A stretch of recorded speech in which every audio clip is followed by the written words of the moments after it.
여러분 안녕하세요. 문학마실입니다. 오늘은 문학에서 첫사랑을 만나다라는 주제로 여러분들과 이야기를 나누려고 합니다. 아시는 바와 마찬가지로 우리 소나기 마을은 첫사랑 문학 테마파크입니다. 산골 소년과 서울에서 전학 온 소녀 사이에 우리가 차마 사랑이라는 이름으로 부르기에 조심스러운 미묘하고 아름다운 감정적 교류, 이것을 보여주는 작품이지요. 그래서 소나기 마을에는 첫사랑을 테마로 여러 가지 행사들을 진행합니다. 오늘 문학에서 만나는 첫사랑을 설명하기 위해서 저는 4개의 문학 작품을 선정을 했습니다. 처음으로 에드가 앨런 포라고 하는 미국의 자연주의 시인이자 소설가가 쓴 애너벨리라고 하는 시입니다. 에드가 앨런 포는 The Black Cat, 금정 고양이를 써서 추리 소설, 탐정 소설이라고 하는 새로운 장르를 개척하기도 했죠. 근데 이 포는 나이 어린 사촌 여동생 버지니아 그레임이라고 하는 여동생과 결혼을 했습니다. 가난하게 살았어요. 그리고 그 아내가 먼저 세상을 떠났습니다. 아내를 잃은 포우가 그 슬픔을 견디기 어려워서 방황할 때에 쓴 시가 바로 이 애너벨리입니다. 사별의 아픔을, 그 사랑의 절절함을 노래한 시입니다. 이 시 여러분 참 좋아요. 그리고 영문학에서도 중요한 텍스트로 받아들이고 있고요. 그래서 우리 시를 한번 함께 읽어보겠습니다. 애너벨리, 에드가 앨런 포. 옛날 오래오래 전에 바닷가 한 왕국에 애너벨리라 불리는 한 소녀가 살았다. 이 소녀는 날 사랑하고 내게 사랑받는 것 이외엔 딴 아무 생각 없이 살았다. 나는 어렸었고 그녀도 어렸었다. 바닷가의 왕국에. 그러나 우리는 사랑 이상의 사랑으로 사랑했었고 나와 나의 애너벨리는 천국의 날개도 친 천사들이 그녀와 나를 질투할 만한 사랑으로 사랑했었다. 그것이 이유였다. 바닷가의 왕국에 있는 모든 사람들이 알고 있듯이 바람이 구름으로부터 불어와 나의 아름다운 애너벨리를 싸늘히 한, 그리하여 그녀의 귀한 친척들이 와서 나로부터 그녀를 데려가 바닷가의 왕국에 있는 무덤 속에 가둬버렸다. 천국에서 우리의 반만큼도 행복하지 못한 천사들이 그녀와 나를 시기한 것이었다. 그렇다. 그것이 이유였다. 바닷가의 왕국에 있는 모든 사람들이 알고 있듯이 바람이 밤에 구름으로부터 불어와 나의 애너벨리를 싸늘히 죽인. 그러나 우리들의 사랑은 훨씬 더 강했었다. 우리보다 나이 많은 사람들의 사랑보다, 우리보다 현명한 많은 사람들의 사랑보다. 그래서 천국의 천사들도 바다 밑의 악마들도 나의 영혼을 아름다운 애너벨리의 영혼으로부터 떼어놓을 수 없다. 자, 여러분, 여기가 클라이맥스입니다. 그러기에 달빛이 비칠 때면 아름다운 애너벨리의 꿈이 내게 찾아들고 별빛이 떠오르기만 하면 애너벨리의 빛나는 눈동자를 나는 느낀다.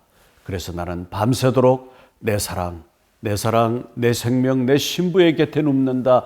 그곳 바닷가 무덤에서, 철썩이는 바닷가 무덤에서.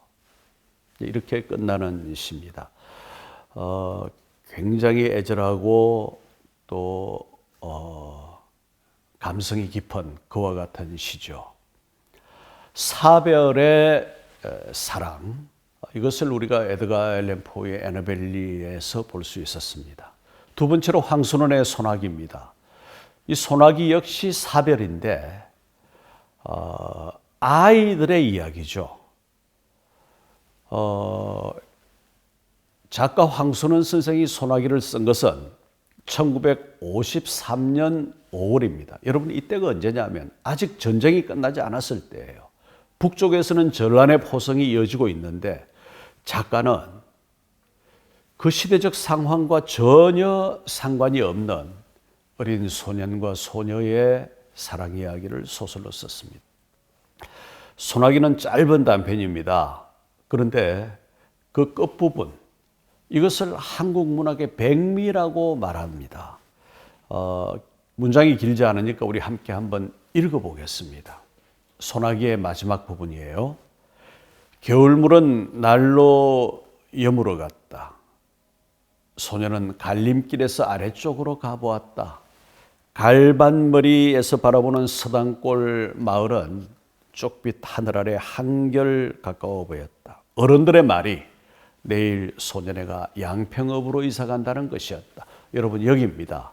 내일 소년애가 양평읍으로 이사 간다는 이 양평읍이라는 한 구절, 여기에 의지해서 저희는 이 경기도 양평에 소나기 마을을 세웠습니다. 거기 가서는 조그마한 가게방을 보게 되리라는 것이었다. 소녀는 저도 모르게 주머니 속의 호두알을 만지작거리며 한 손으로는 수없이 가을꽃을 휘어 꺾고 있었다. 그날 밤 소녀는 자리에 누워서도 같은 생각뿐이었다. 내일 소년애가 이사 가는 걸 가보나 어쩌나. 가면 소녀를 보게 될까 어떨까. 그러다가 까무룩 잠이 들었는데 참 세상 일도. 마을 같은 아버지가 언제 돌아왔는지 이 아버지의 얘기입니다. 윤초시댁도 말이 아니야. 그 많은 전답을 다 팔아버리고 대대로 살아오던 집마저 남의 손에 넘기더니 또 악상까지 당하는 걸 보면, 자, 이 대목에서 우리는 소녀가 세상을 떠났다는 것을 알 수 있습니다. 이제 그러자 어머니가 대답합니다. 남포불 밑에서 바느질감을 안고 있던 어머니가 정손이라고 온 기집애 그애 하나뿐이었지요. 네, 그렇지. 사내에 둘이 있던 건 어려서 잃고. 어쩌면 그렇게 자식 복이 없을까? 아버지와 어머니에 대화합니다. 글쎄 말이지. 이번엔 꽤 여러 날 앓는 걸 약도 변변히 못 써봤다더군. 지금 같아서는 윤첩신에도 대가 끊긴 셈이지. 그런데 참 이번 기집애는 어린 것이 여간 잔망스럽지가 않아. 글쎄 죽기 전에 이런 말을 했다지 않아? 자기가 죽거든 자기 입던 옷을 꼭 그대로 입혀서 묻어달라고. 여러분, 이게 무슨 얘기냐 하면 그 소녀의 분홍색 스웨터에 소년과 함께 놀러 갔다가 소나기를 만나고 돌아오는 길에 겨울물이 물어서 건널 수가 없자 소년이 업어 건네주는데, 그때 그 분홍빛 스웨터에 소년의 등에서 물이 옮았어요. 물이 들었어요. 그러니까 소녀가 이 옷을 그대로 입혀달라고 얘기한 것은 무슨 뜻이냐면 그 소년의 기억을 그대로 안고 저 세상으로 가겠다는 것입니다. 잔망스럽다라는 표현이 가능하겠지요. 그렇지만 이 어린아이의 마음속에 그와 같은 순정한 사랑이라고 해야겠죠. 그 첫사랑. 이것이 잠복해 있다, 숨어 있다라고 하는 것, 우리가 이것을 매우 감동적으로 받아들이는 거죠. 세 번째로 제가 준비한 작품은 요한 볼프강 폰 괴테의 첫사랑이라고 하는 시입니다. 독일 사람의 이름에 폰이라는 말이 있으면 이것은 귀족을 뜻합니다. 괴테는 살아있는 동안에 많은 걸 누린 사람이었죠. 그가 젊었을 때 쓴 젊은 베르트레의 슬픔, 또 그보다 더 이전에 썼던 비렐름 마이스터의 수업시대, 비렐름 마이스터의 편력시대, 그리고 괴테가 일생에 걸쳐서 쓴 장편소설 파우스트, 이런 작품들 속에는 그가 살았던 서구의 시대적 변화, 그 변화하는 사회상을 그대로 담고 있습니다. 온 세계에 자기 나라 말을 가르치는 이 기관을 나라마다 세우고 있습니다. 우리는 세종학당이라고 하고 중국에서는 공자학원이라고 합니다. 그런가 하면 영국에서는 영어를 가르치는 것이겠죠. 브리티시 카운슬이라고 하고 프랑스에서는 앙리앙스 프랑스웨즈라고 합니다.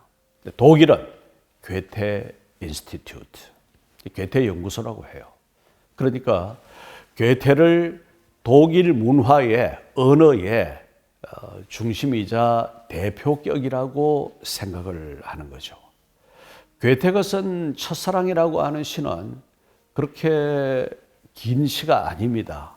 그런데 이 첫사랑을 읽으면서 우리가 괴테가 그 가슴 속에 오래전의 첫사랑을 잘 간직하고 있다라는 느낌이 듭니다. 이런 힘들이 어쩌면 괴테를 글을 쓰게 했는지도 모르죠. 괴테의 첫사랑 우리 함께 읽어보겠습니다. 아, 누가 다시 가져다 줄 것이냐, 저 아름다운 첫사랑의 나를. 아, 누가 다시 돌려보내 줄 것이냐, 저 아름다운 시절의 한순간만이라도. 쓸쓸히 나는 이 상처를 기르고 있다.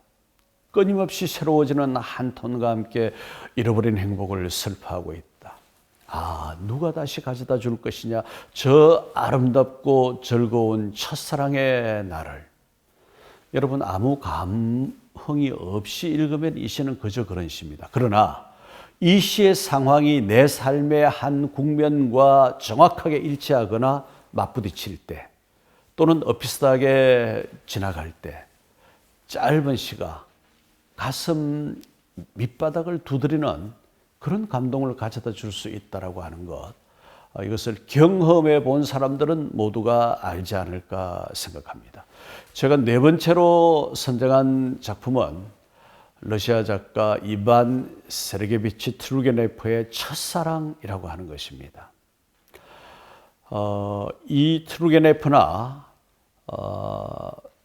이 톨스토이나 도스토옙스키 같은 이런 작가들이 이를테면 사상이 범람하고 기법이 후진한 그 러시아 문학을 세계 문학의 중심부로 끌고 들어간 이 문인들이죠.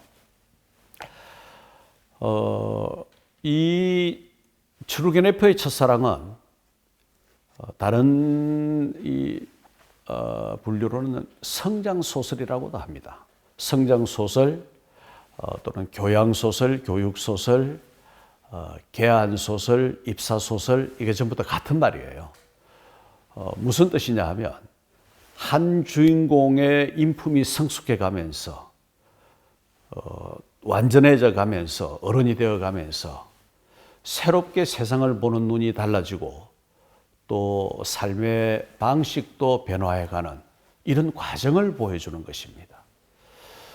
로망 롤랑이 베토벤의 생애를 모델로 해서 쓴 소설 장 크리스토프 같은 소설도 성장소설입니다. 헤르만 헤세의 작품들은 대개 다 성장소설이고 토마스 만의 마의 산 이런 작품도 성장소설입니다. 한국에서는 김용성이 쓴 도둑일기 같은 이런 아주 좋은 성장소설이 있습니다. 이 투르게네프의 첫사랑에 나오는 주인공은 연상의 여인을 보고 사랑에 빠집니다. 그런데 이 연상의 여인에게 연인이 있다는 것을 알게 돼요.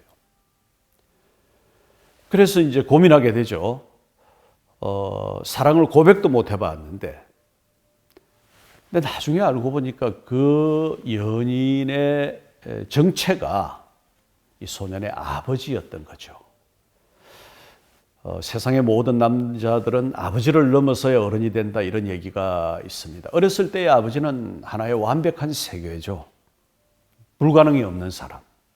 그렇지만 성장하면서 보니 아버지가 여러 가지 기대에 못 미치는 부분도 있고 인간적으로 허점도 많고 이걸 발견하고 하나의 거울로 삼을 수도 있고 또 그 아버지의 세계를 벗어나서 자기 길을 가기 시작할 때 비로소 어른이 된다 이런 얘기인 거죠. 자, 여러분 투르게네프의 첫사랑을 다 볼 수가 없으니까 그 중에 한 구절만 함께 읽어보겠습니다.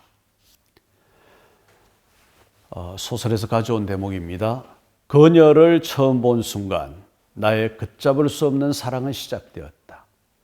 그날부터 나의 사랑이 시작되었지만 동시에 그녀에게 고백하지 못하는 나의 괴로움도 시작되었다. 어쩌면 청춘이 지니는 아름다움의 비밀은 무엇이든 해낼 수 있는 가능성이 아니라 무엇이든 해낼 수 있다고 생각하는 가능성에 있는 것인지도 모른다. 생각하는 가능성, 무엇이든 해낼 수 있다고 생각하는 가능성. 해낸다고 하는 것은 이루는 거죠. 그렇지만 그럴 수 있다고 생각하는 것은 하나의 꿈이요, 의지요, 도전이죠. 그러니까 이 아직 어린 이 아들이 미래의 가능성을 열어놓고 그 어떤 극적인 순간, 극적인 시간, 여기에 고뇌하는 인간상을 보여준다라고 하는 측면에서 그 첫사랑은 어쩌면 그에게서는 아주 귀한 인생의 단계인지도 모르는 것입니다. 자, 여러분, 우리가 이렇게 내 작품에 나타난 첫사랑의 이야기를 살펴보았는데 이를 통해서 우리가 한번 생각해 볼 것이 있습니다. 정말 우리에게 귀한 것이 무엇일까요? 사랑이겠죠. 우리에게 어떤 사람이 참으로 귀하고 소중한 것은 그가 훌륭해서가 아니라 우리가 그를 사랑하기 때문이죠. 왜 그를 사랑할까요? 그와 더불어 보낸 시간의 소중함 때문이 아닐까 싶습니다. 우리는 크고 화려한 것에 감동하지 않습니다. 작고 조촐하고 소박하지만 그 내면이 순수하고 품이 있는 것, 이런 것이 우리를 설레게 하고 감동하게 합니다. 이런 것들이 모두 처음 사랑, 참된 사랑의 다른 이름이죠. 소나기 마을은 이곳을 찾아오는 어린 아이들부터 연세 많은 어른들에 이르기까지 또 노인층에 이르기까지 모두가 다 첫사랑이라고 하는 문제, 아니면 번박한 의미에 있어서 자아와 세계가 만나는 그와 같은 사랑이라고 하는 문제를 함께 나누어 보려고 노력합니다. 우리 문학마실에서는 계속해서 우리 삶과 문학이 때로는 은은하게, 때로는 불꽃처럼 부딪히는 그 현장을 함께 찾아서 함께 이야기 나누도록 그렇게 하겠습니다. 여러분, 고맙습니다.